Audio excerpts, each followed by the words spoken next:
और अपर्णा यादव भारतीय जनता पार्टी की नेता ये कह रही हैं कि जो भी जिम्मेदारी दी जाएगी लोकसभा चुनाव में उसे बखूबी निभाएंगे। पार्टी अगर कहीं से चुनाव लड़ने को कहती है तो उसके लिए भी तैयार हूं, पार्टी कोई और जिम्मेदारी देती है तो उसके लिए भी तैयार हूं। दरअसल अपर्णा यादव ने 2022 के उत्तर प्रदेश के विधानसभा चुनाव के दौरान भारतीय जनता पार्टी ज्वाइन की थी और तब से यह कयास लगाए जा रहे हैं कि अपर्णा चुनाव लड़ सकती हैं। पहले विधानसभा चुनाव को लेकर, उसके बाद अब लोकसभा चुनाव को लेकर कई अटकलें हैं। क्या कह रही हैं अपर्णा, सुनिए। अजय दुबे ने उनसे बातचीत की है। लोकसभा चुनाव को लेकर प्रदेश में तमाम बिसाते हैं, अलग अलग राजनीतिक दल अपने अपने प्रयोग कर रहे हैं। बात करने के लिए अपर्णा यादव हमारे संग मौजूद है। अपर्णा जी, रायबरेली की लोकसभा सीट को लेकर चर्चाएं तमाम हैं, आपके नाम की भी चर्चा है। आप चुनौती देंगी रायबरेली जाकर गांधी परिवार? दीदी, चर्चा से मुझे नहीं लगता कि कोई बात होती है। हमारी पार्टी एक जो है जिम्मेदार पार्टी है और राष्ट्रीय पार्टी है। जिस प्रकार का निर्णय पार्टी लेगी, अपर्णा यादव उस निर्णय के साथ है।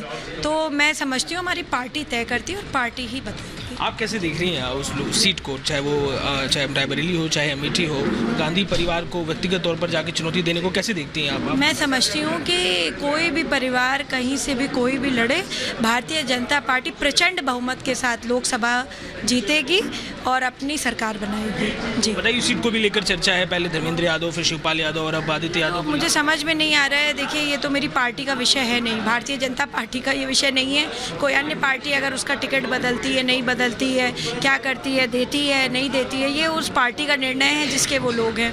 परंतु मैं समझती हूँ कि पब्लिक परसेप्शन इससे बहुत ख़राब होता है, क्योंकि कोई भी पार्टी अपने जब पर्चा निकालती है और उसमें प्रत्याशी का नाम घोषित करती है तो बार बार बदलने और बार बार इस प्रकार का समाज में यह दर्पण जाता है कि आप क्या कर रहे हैं, आपस में आपका डिस्कशन नहीं हुआ, या मुझे लगता है इमेच्योर डिसीशंस होते हैं। तो मैं समझती हूँ कि सोच समझ करके व्यक्ति को अपने पर्चे या अपनी प्रत्याशियों की लिस्ट बाहर निकालनी चाहिए।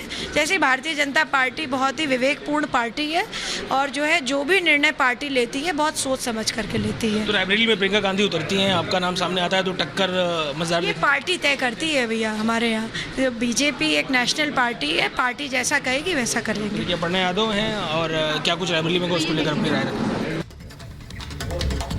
देखा आपने, अपर्णा यादव ने यहाँ कहा है कि पार्टी चुनती है, लेकिन अपर्णा यादव के बयान पर शिवपाल यादव की भी प्रतिक्रिया सामने आ गई है। शिवपाल यादव लगातार अलग अलग चुनावों में प्रतिक्रिया दे रहे हैं और इस बीच जानकारी ये मिल रही है कि अपर्णा यादव को लेकर भी उन्होंने एक खास और अहम टिप्पणी की है।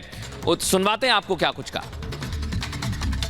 ये देखिए, नौ दुर्गा आने वाले हैं ना, नौ दुर्गा में होगा, नौ दुर्गा में होगा नामांकन 15 तारीख को होगा। 15 तारीख है, 15 तारीख को पता लग जाएगा, आपको सब पता लग जाएगा।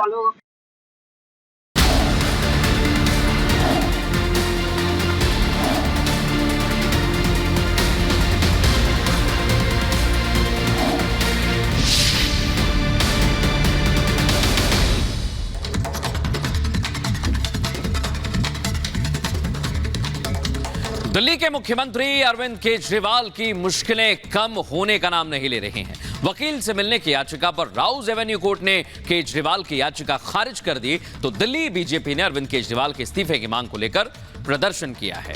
वहीं सुप्रीम कोर्ट में उन्होंने राहत के लिए अब गुहार लगाई है। तो अरविंद केजरीवाल की मुसीबत कम होने का नाम नहीं ले रही है। एक के बाद एक झटके उन्हें लग रहे हैं। कोर्ट की कठिन टिप्पणियां भी हमने देखी हैं। 3 तस्वीरें आप देखिए, राउज एवेन्यू कोर्ट से झटका लगा है, बीजेपी उनका इस्तीफा मांग रही है, आज जोरदार प्रदर्शन किया जा रहा है और इधर हाई कोर्ट के बाद, सेशंस कोर्ट के बाद अब सुप्रीम कोर्ट में जाने की तैयारी है अरविंद केजरीवाल की और वहां से उन्हें उम्मीद है कि राहत मिलेगी, इसलिए गुहार लगाई है।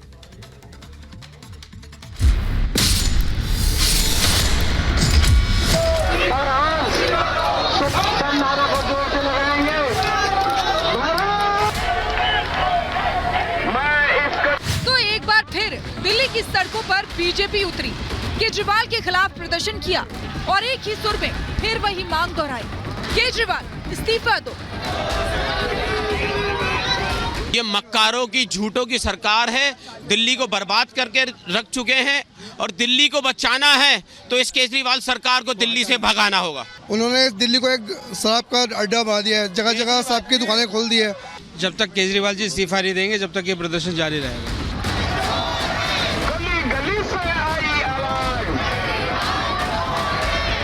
शराब घोटाले में दिल्ली के मुख्यमंत्री अरविंद केजरीवाल की गिरफ्तारी के बाद सियासी पारा चढ़ा हुआ है। बीजेपी ने केजरीवाल और आम आदमी पार्टी के खिलाफ मोर्चा खोल रखा है। आज दिल्ली में बीजेपी ने जोरदार प्रदर्शन किया।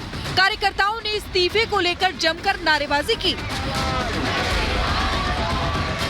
दिल्ली के सीएम अरविंद केजरीवाल की गिरफ्तारी को लेकर बीजेपी की ओर से लगातार प्रदर्शन किया जा रहा है और इस्तीफे की मांग की जा रही है। आज भी तमाम बीजेपी के कार्यकर्ता एकजुट हुए हैं और ये मांग कर रहे हैं कि दिल्ली के सीएम को इस्तीफा दे देना चाहिए। क्या मांग? केजरीवाल इस्तीफा दो।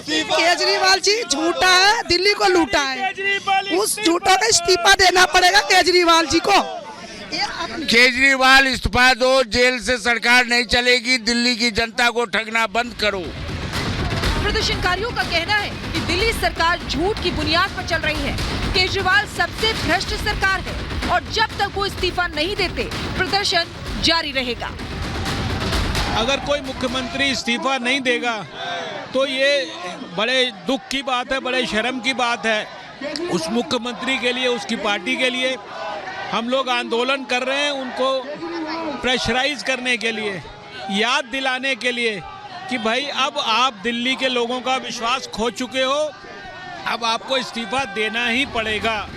इधर बीजेपी सड़कों पर उतरी हुई है और उधर हाईकोर्ट ने केजरीवाल को झटका दिया है। कोर्ट ने गिरफ्तारी को वैध बताया है, जिसके बाद केजरीवाल पर शिकंजा कसता जा रहा है। कोर्ट के फैसले के बाद केजरीवाल के इस्तीफे की मांग भी तेज हो गई है। हालांकि आम आदमी पार्टी लगातार कह रही है कि केजरीवाल इस्तीफा नहीं देंगे, साथ ही जेल से ही सरकार चलाने की बात दोहराते रहे हैं।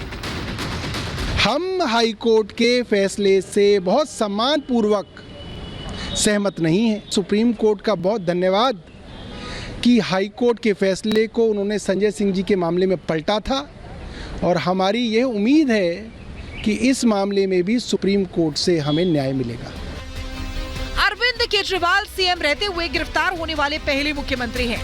ऐसे में दिल्ली में नया संकट खड़ा हो गया है। केजरीवाल जेल में है, लेकिन वो सीएम पद से इस्तीफा देने के लिए बाध्य नहीं है। अगर केजरीवाल इस्तीफा नहीं देते हैं तो दिल्ली में संवैधानिक संकट खड़ा होने का खतरा है, क्योंकि उनके जेल में रहने से सरकार के कामकाज में बाधा आ सकती है। केजरीवाल पद से नहीं हटते तो उपराज्यपाल दिल्ली में राष्ट्रपति शासन लगाने की सिफारिश कर सकते हैं और अगर केजरीवाल इस्तीफा देते हैं और कोई दूसरा सीएम बनता है तो संवैधानिक संकट का खतरा टल सकता है। इसके साथ ही पार्टी पर भी कोई संकट नहीं होगा। लेकिन अरविंद केजरीवाल के लिए सीएम पद से इस्तीफा देकर नया सीएम चुनना भी किसी चुनौती से कम नहीं है, क्योंकि आम आदमी पार्टी के बड़े नेता जेल में हैं